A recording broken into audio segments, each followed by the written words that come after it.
So it is also true that a U.S. government bond held in the hands of a U.S. government entity literally has no value. What happens when, and by the way, the funding gap began in 2010 when benefits started exceeding revenue, correct? So now we start dipping into the trust fund. This gentleman pulls out a bond, sends it over to the Treasury, and says, pay us $50 billion. What does the Treasury do? They don't have $50 billion. They either just print it. I mean, Mr. Krause, what does the Treasury do? Well, the vast majority of the payments that are coming out of Social Security now are from current. Correct, but I mean, when we... But we are running cash. We're dipping into this, and we're going to exhaust this accounting convention. This thing's going to be empty in 2023. And that was intended in the 1980s. I understand, but again, I just want, so the American public understands what's happening. Yeah. A bond of this gets turned over to the Treasury, and then what does the Treasury do?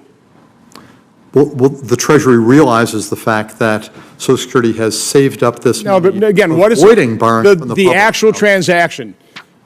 A $50 billion bond is handed over to the Treasury. What does the Treasury do with that $50 billion bond?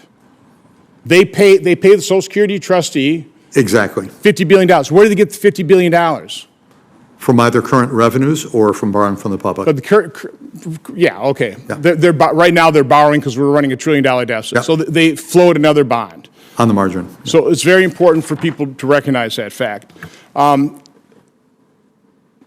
Biggs, talk about, again, the fact that the calculation of what you get in benefits somewhat tied to what you've contributed, but certainly not totally tied, correct? And as we talked to the CBO director, again, on the lower end of the income scale, you're getting a lot more than what you paid in. If you're in the high income, you're not getting what you paid in. And wasn't that sort of the deal? This was not a general welfare system. This wasn't, this was really designed, we're going to make you save for your retirement, and then you're going to get back what you paid in. Just address that fact. Sure. Social Security is set up as a contributory social insurance program where everybody pays in. People receive back a fair return on their money, and yet it is tilted towards low earners. And again, I think my friends, this is going to happen. Social Security changes are being negotiated right now between both Republicans and Democrats. There are currently disagreements over two key changes. And friends, this may affect millions of Americans' overall benefit payouts. And do make sure, friends, that you watch until the end of this video. Also, do stay tuned because I'll be announcing the winners of today's Walmart gift card giveaway.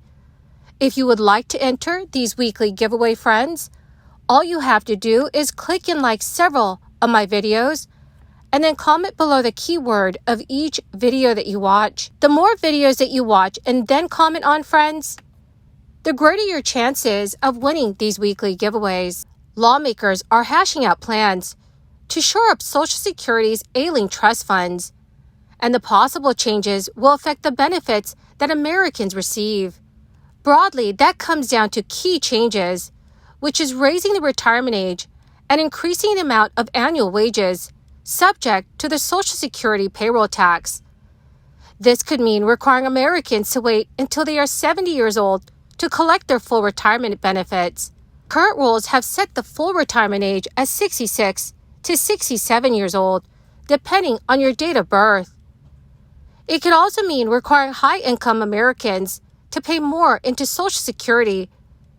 Currently, that tax only applies to wages of up to $160,200. To be sure, other changes may be on the table.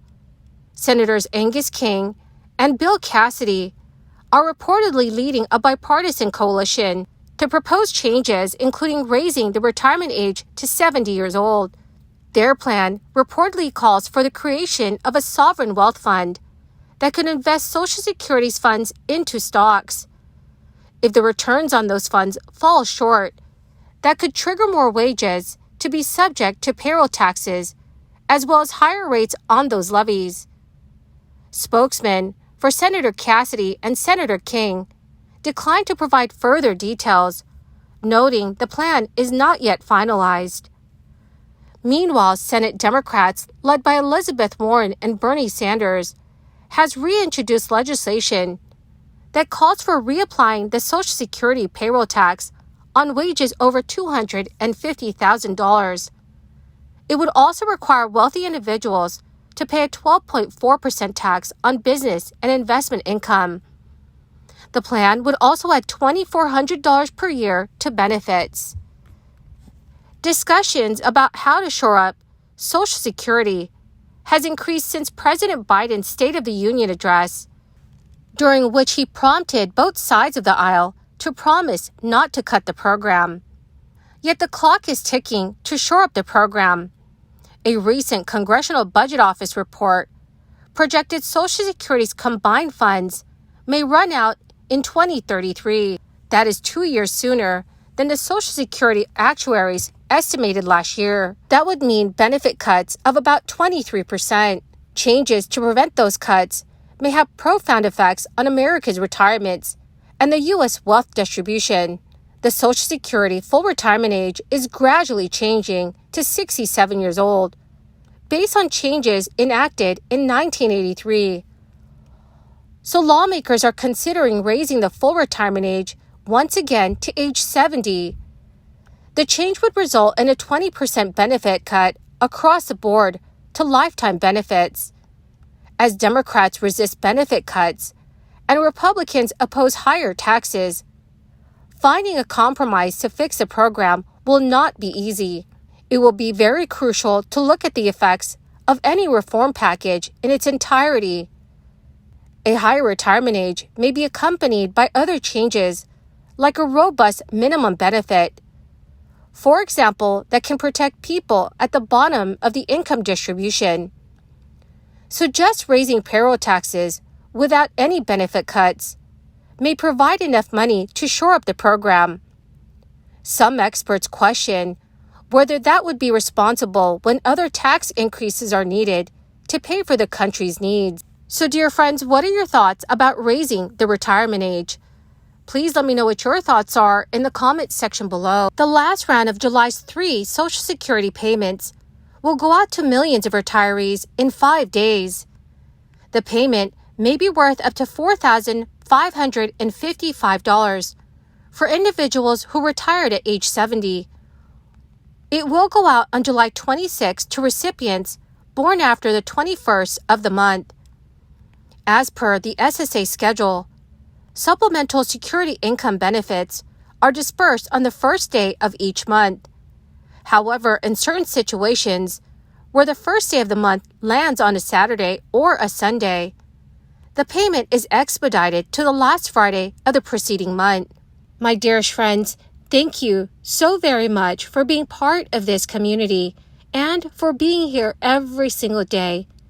The 2 winners of today's Walmart gift card giveaway is Ella Ransdell and Eddie Miranda.